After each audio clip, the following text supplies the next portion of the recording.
I'm Nick Byer, welcome to Pocket News for Wednesday the 19th of October. Today on the show, for a third day running, Red Dead Unredaction and airbending in Destiny.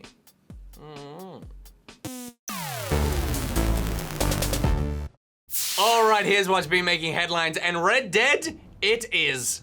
Rockstar unveiled the last part of their poster last night and launched an official website for Red Dead Redemption 2. They also revealed they've got a trailer coming on the 20th in the US, which translates to 2 a.m. on Friday morning Sydney time for Australians who live in Sydney. But I can't help but be a teeny tiny little bit disappointed. It's like the red hot hype bubble popped all over my face. The game is going to be awesome. I just have a couple of problems with the unveiling. First off, the name, Red Dead Redemption 2. We know it's a series based on the Wild West, and the Red Dead brand is definitely strong enough without the redemption slapped on the end. Calling the third game Redemption 2 is like calling Return of the Jedi The Empire Strikes Back 2. I think they should have just left it at Red Dead. Blank. Then they can have their Red Dead Online, which they support for the next 10 years, and abandon all single-player content entirely. Their website even says the game's vast and atmospheric world will provide the foundation for a brand new online multiplayer experience. And that's like half the information we have about the game. We're making an American Western, and it's also going to be a multiplayer sandbox. It would be pretty crazy of them to not double down on all the success that Grand Theft Auto has had online, which has, as of April, reportedly made $500 million.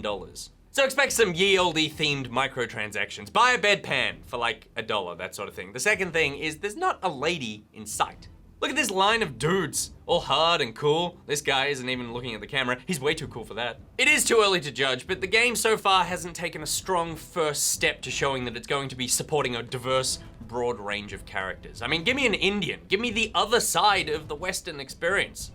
That guy on the right looks like he could be an Indian, but he's certainly cosplaying as a cowboy. Hopefully, the upcoming trailer will show us more than just a 7-way cockfight. And my final issue, the website lists support for PS4 and Xbox One, but not PC, and that makes me and my thousands of dollars of computer hardware sad. Sam here shelled out for a new computer yesterday. You wasted your money, buddy. If anyone wants to buy Sam's computer, let me know in the comments. Bidding starts at $10. 10? That money goes to me. Red Dead Redemption never made it to PC, but GTA 5 became a huge success on the platform when it finally made its way there. 18 months after the initial launch. Hopefully we get a PC port a little quicker this time. Alright, that's enough about why I'm disappointed in a game that I'm actually extremely excited about that hasn't come out yet and I haven't seen a single frame of until at least the trailer drops on Friday. But until then, Valve is upset with Washington. And come to think of it, they'll probably still be upset with them after the trailer drops. This has nothing to do with Red Dead. So they'll just still be upset. A couple of weeks ago, Washington State Gambling Commission issued a public ultimatum to Valve.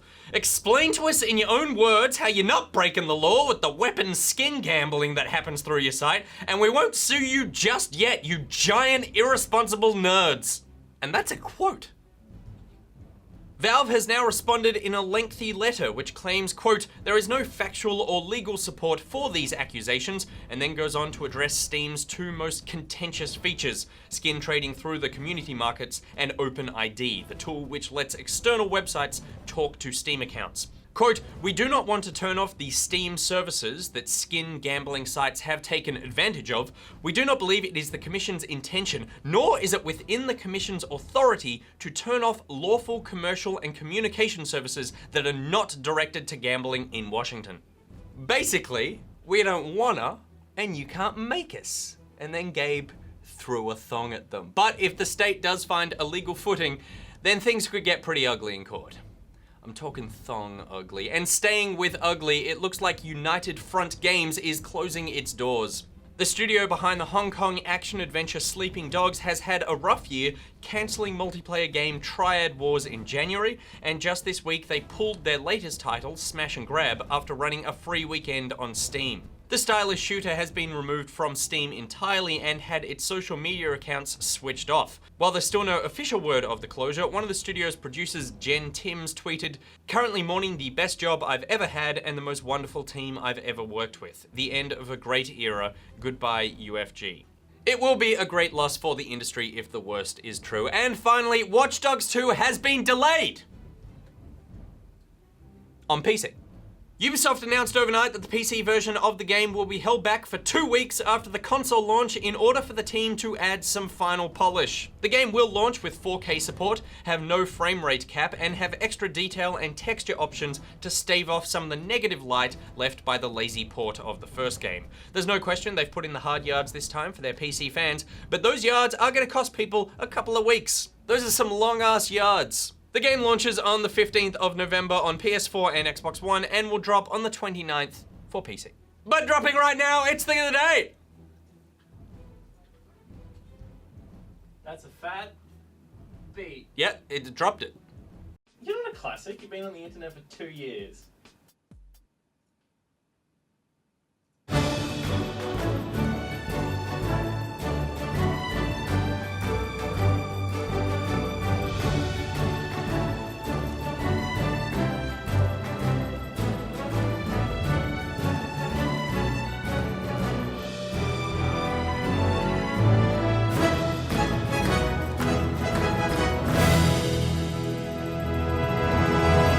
Outnumbered in Destiny, Bacon Gangster had to think outside the map in order to triumph.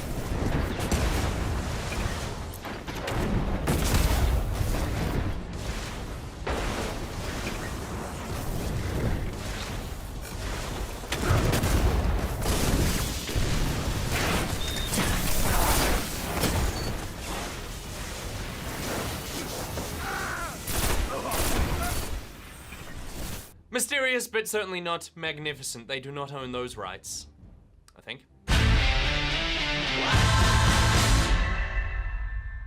Alright, that's it for Pocket News today. My Pocketeers, if you didn't see it last night, make sure you watch last night's episode of Good Game tonight, or today, or tomorrow, really whenever, because it's going to be up on iView and YouTube. And on YouTube, on the Pocket channel this afternoon, I fail hard at the Call of Duty Infinite Warfare multiplayer beta, but I do find myself another brother. Big happy birthday to Callum Woodward and Snail XD. Is it your birthday? Let the Pocketeers know in the Facebook group and Steam group. There are links to everything I just said in the description below. Today's Thing of the Day feature, the Destiny clip, was suggested by Mr. N. O'Toole, so thank you very much for that. And today's Thing of the Day graphic was made by the Doctor of Who. I love it. I love you, Will. I love you all. I am a happy boy. Do you want to keep me happy? Then make a thing, send it in. Until we next send my Pocketeers, think bye out. Mwah! That Destiny clip is so gross. That is the most disgusting behavior. It's so good. It's so good. It shouldn't be allowed.